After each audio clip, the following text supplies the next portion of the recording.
Bismillahirrahmanirrahim. Assalamualaikum warahmatullahi wabarakatuh dan salam sejahtera kepada seluruh rakyat Malaysia yang dikasihi sekalian.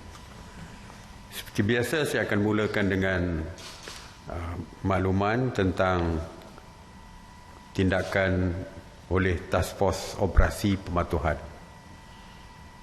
Semalam, Task Force telah melakukan 69,797 pemeriksaan bagi memantau dan menguatkuasakan pematuhan SOP PKPB di seluruh negara.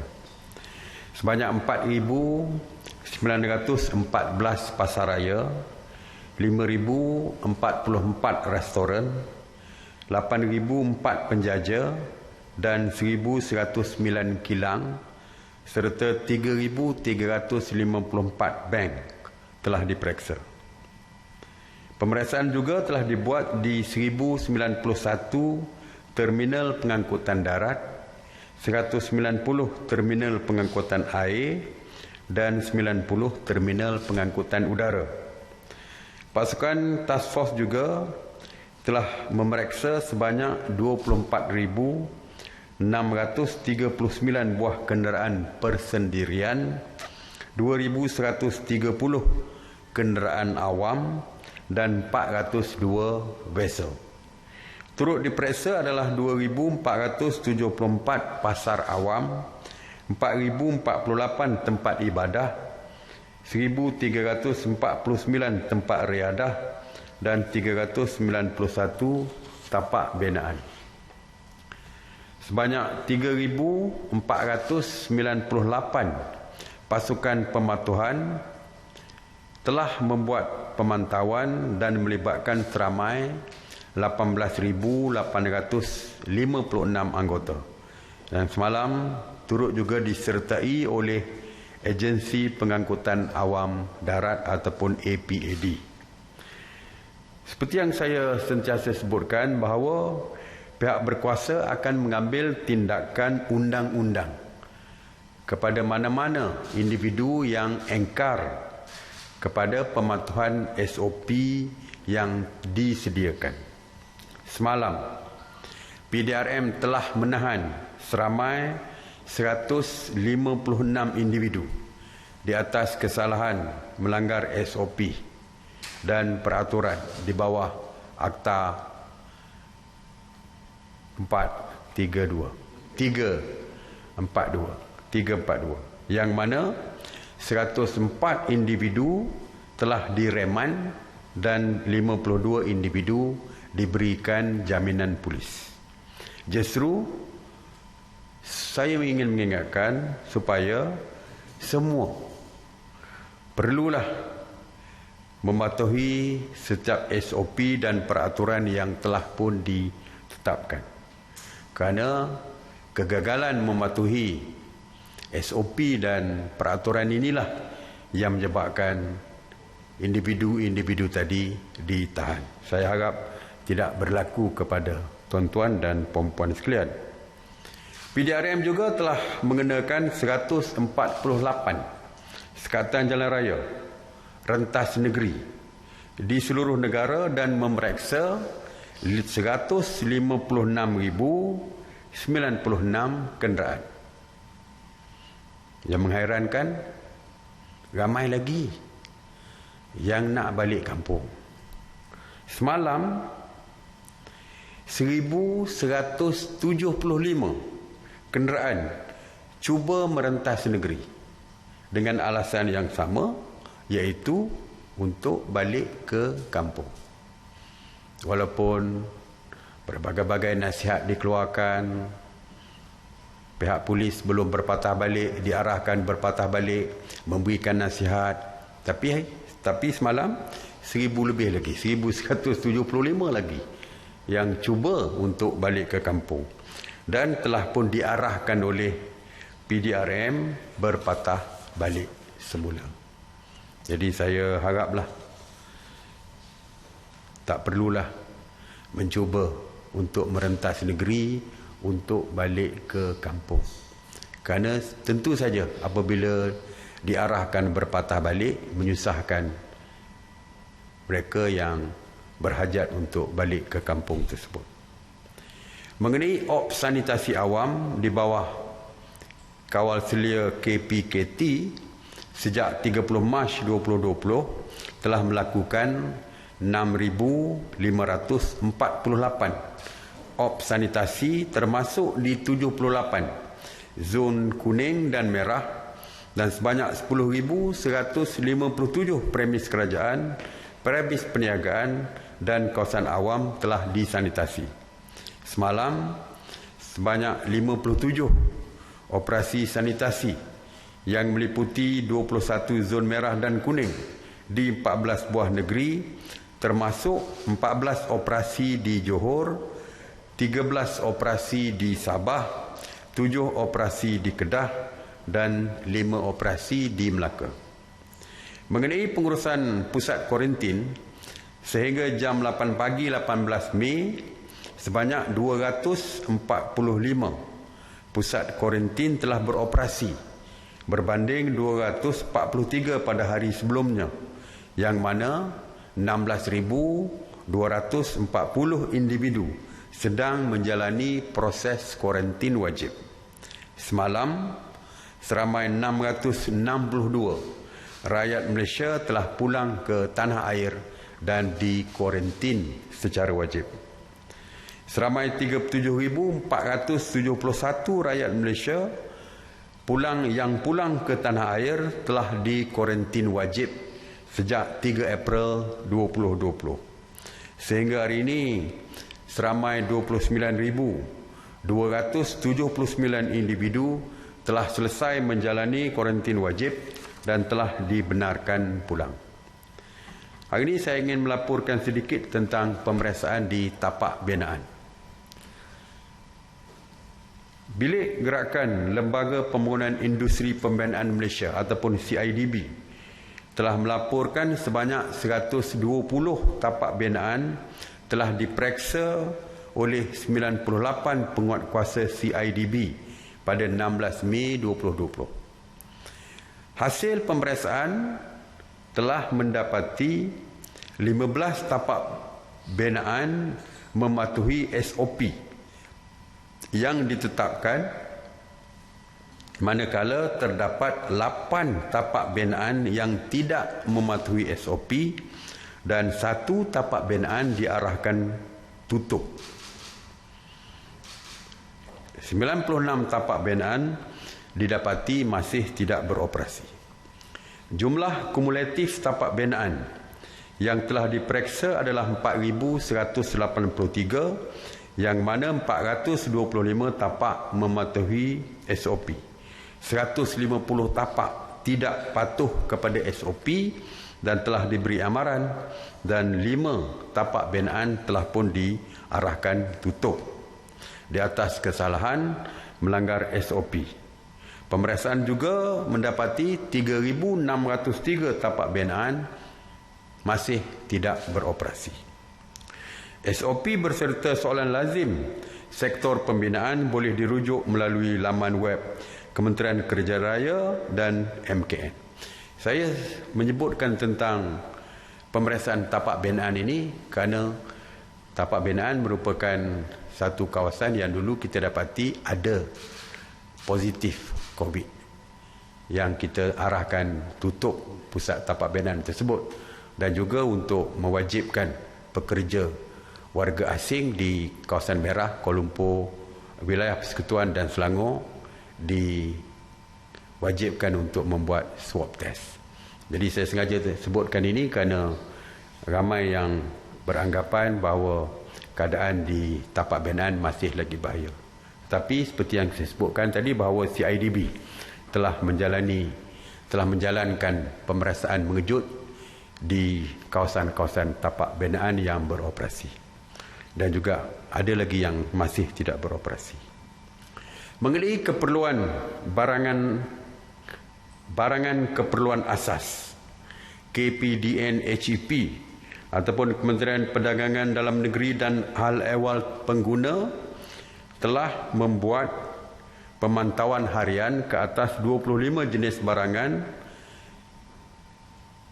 Dan semalam mereka mengadakan pemeriksaan di 1,003 premis perniagaan termasuk 823 peruncit, 149 pemborong dan 131 pengilang. Dan secara keseluruhannya kita dimaklumkan bahawa bekalan barangan keperluan di premis-premis perniagaan adalah mencukupi dan mampu untuk menampung keperluan negara secara berterusan dan masih mudah untuk diperolehi. Sejumlah 3,015 aduan harga dan bekalan telah direkodkan untuk tindakan bahagian penguat kuasa. Tindakan akan diambil jika didapati mana-mana peniaga sama ada di peringkat pengeluar, pengilang, pemborong atau peruncit yang cuba menaikkan harga barangan secara mendadak. Oleh itu, sekali lagi saya ingin memberi nasihat bahawa orang ramai tidak perlu bimbang tentang bekalan keperluan makanan harian. Kerana seperti yang saya sebutkan tadi, bahawa makanan mencukupi. Jadi di bulan Ramadan ini tidak perlulah ada kebimbangan, takut jika barang-barang keperluan tidak mencukupi. Pegawai Kabinet HEP juga telah melakukan pemeriksaan ke atas pematuhan SOP PKPB ini semalam, dan mereka telah pun melakukan sebanyak 2,006 pemeriksaan. Pemeriksaan Kabinet HEP mendapati 1,719 premis mematuhi SOP yang telah ditetapkan. Sebanyak 271 premis telah diberikan nasihat dan 16 premis lagi diberikan amaran di atas ketidakpatuhan SOP. Oleh itu, kerajaan ingin menggesa kepada pengusaha dan juga orang ramai supaya sentiasa mengamalkan penjarakan sosial dan kebersihan diri sewaktu aktiviti membeli belah barang keperluan harian.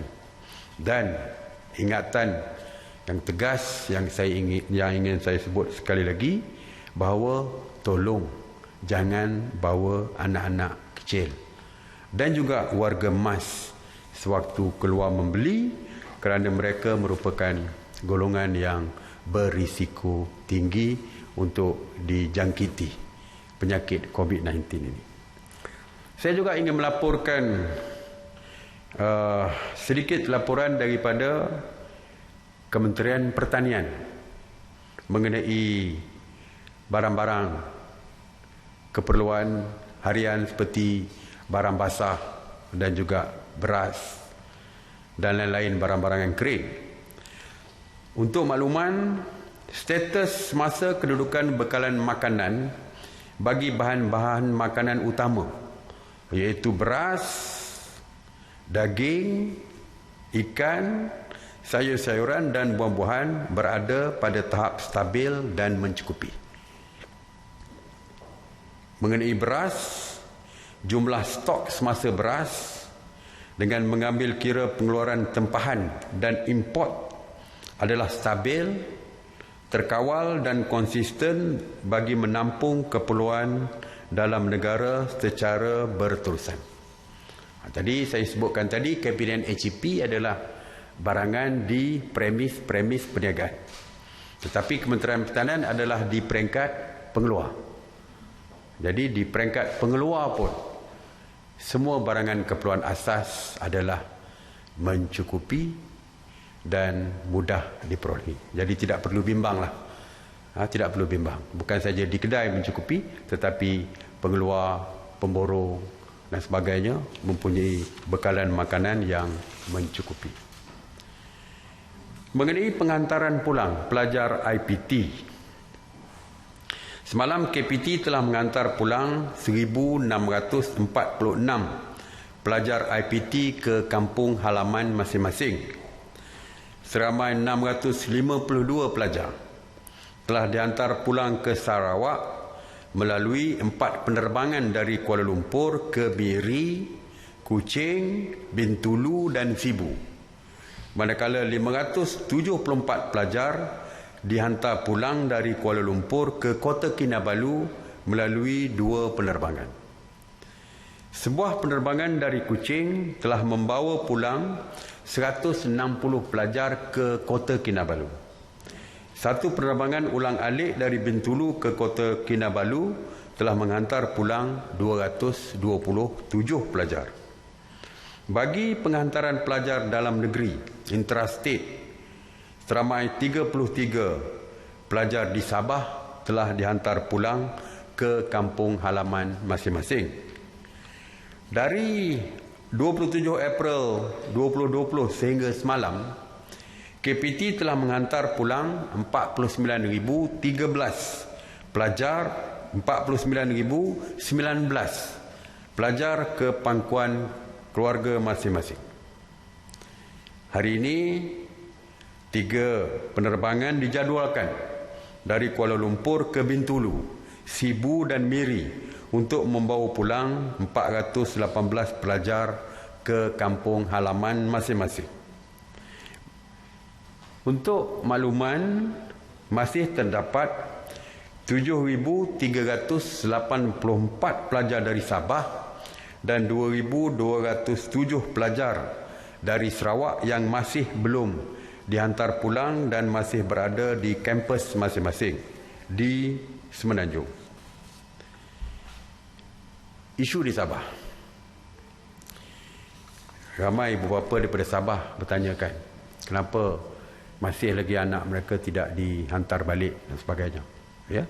Jadi saya ingin maklumkan, di Sabah ini timbul isu iaitu mereka tidak mampu untuk membuat kuarantin secara wajib kepada pelajar-pelajar yang dibawa pulang dari Semenanjung kerana kekurangan tempat di pusat kuarantin wajib mereka. Jadi tidak mampu menampung pelajar-pelajar yang akan dibawa pulang. Walau bagaimanapun, perkara ini telah pun diselesaikan. Kita dah menyelesaikan isu ini. Kementerian Kesihatan bersama dengan Kementerian Pengajian Tinggi berserta dengan Kerajaan Negeri Sabah telah pun mencapai satu persetujuan untuk menyelesaikan isu ini. Iaitu, oleh kerana kita sudah pun menganggap bahawa pelajar-pelajar ini datang daripada kawasan yang hijau di dalam kampus mereka, lebih daripada 1 bulan berada di dalam kampus, tidak ada gejala dan sebagainya. Jadi Kementerian Kesihatan menganggap lebih daripada 1 bulan tidak bergejala boleh dianggap sebagai statusnya bersih daripada COVID-19. Tapi kalau dulu semua pelajar yang balik akan dikuarantin. Jadi akhirnya kita membuat persetujuan bahawa sebelum mereka pulang, mereka akan dibuat swab test. Mereka akan dibuat saringan kesihatan. Yang apabila didapati negatif, mereka terus boleh balik ke negeri masing-masing, terutamanya Sabah, balik ke Sabah dan tidak dikuarantin di pusat kuarantin mereka, tetapi kuarantin di rumah dan sebagainya. Jadi ini membolehkan pelajar-pelajar dari Sabah untuk dihantar pulang ke Sabah. Jadi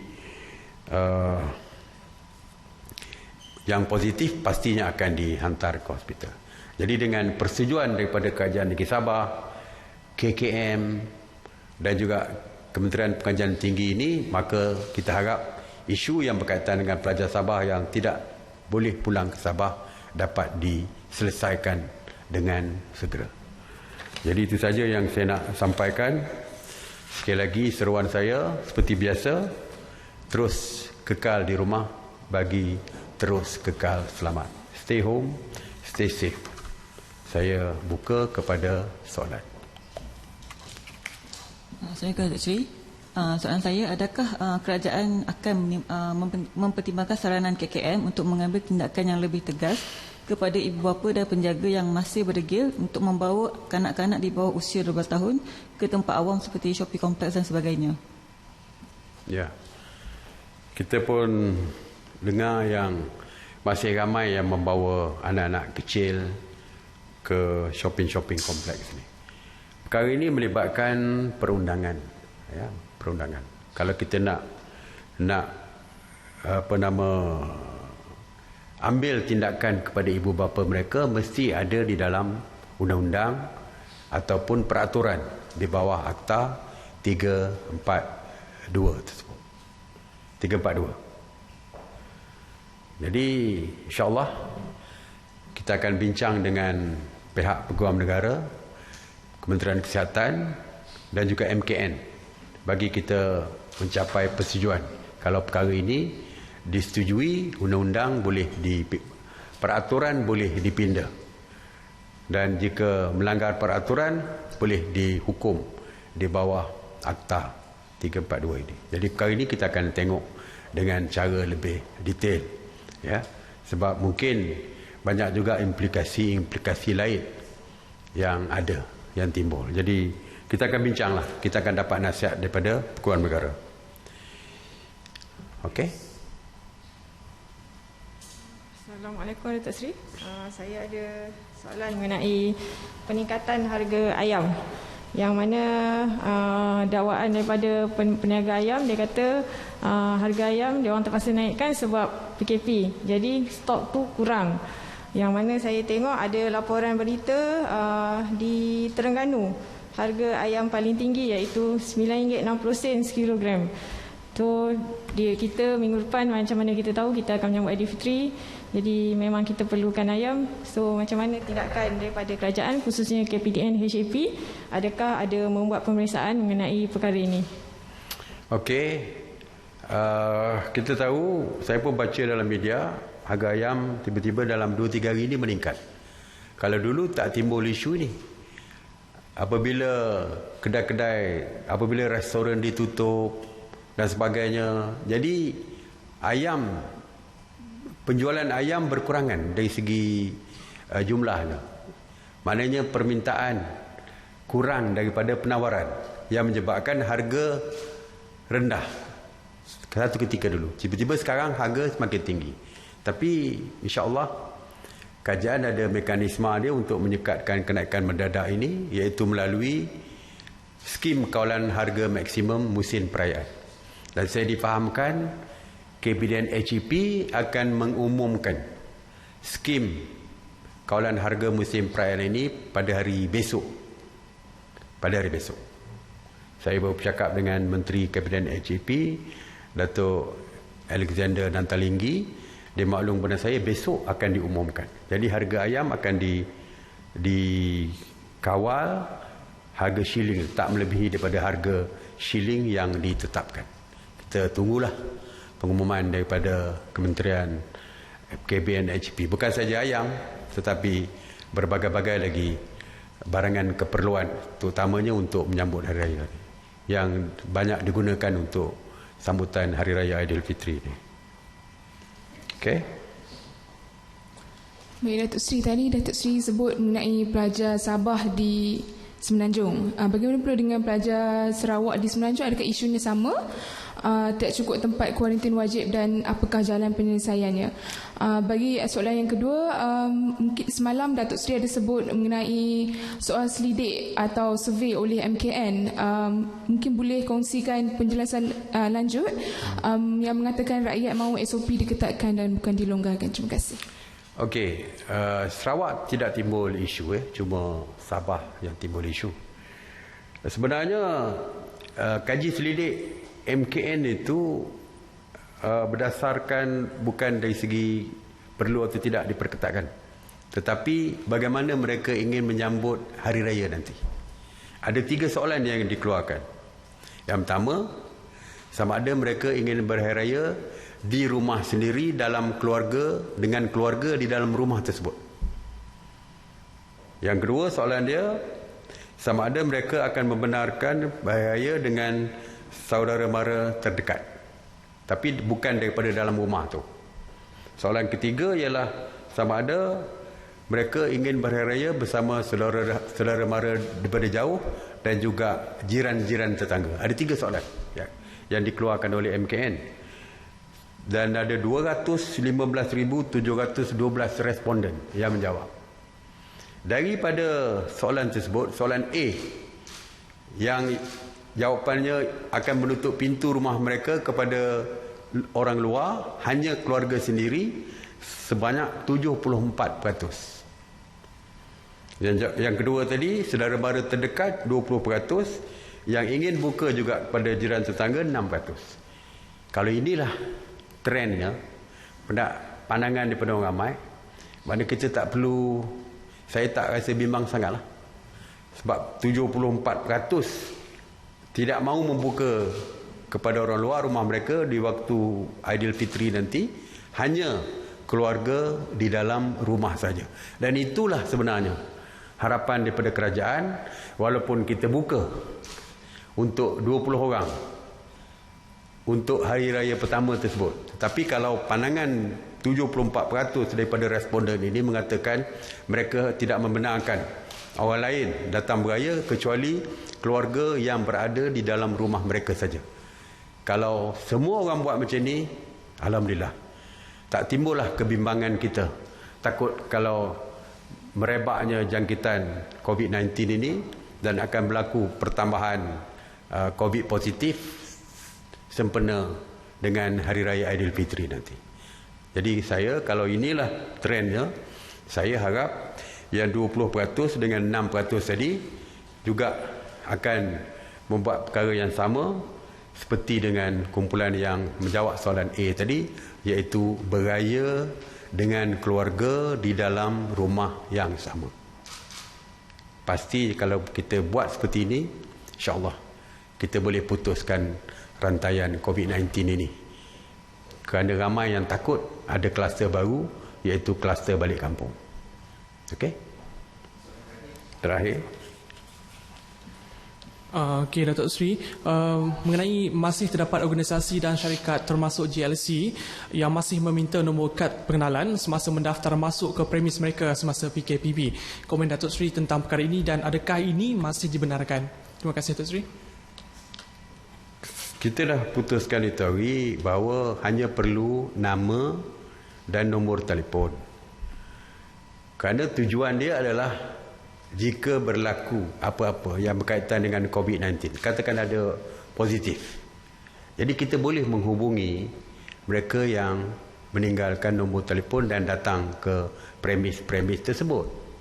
Tetapi saya difahamkan ramai orang yang tak beri nama yang betul, tak memberi nombor yang betul. Ada dia tulis sendiri, adalah tulis nama dia Badang ke, Superman ke, Batman ke, macam-macam. Jadi kalau jadi apa-apa tak boleh nak hubungi dia.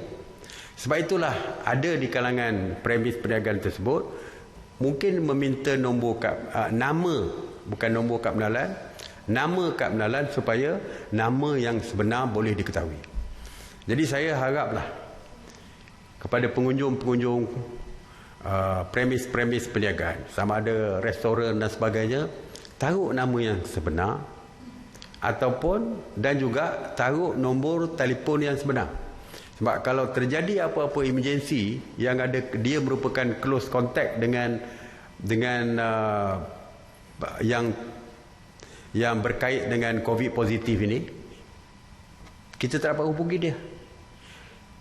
Kalau tuan punya restoran telefon tengok nama Superman, siapa dia? Dan tiba-tiba nombor pun, nombor tak betul, dia main tulis je nombor.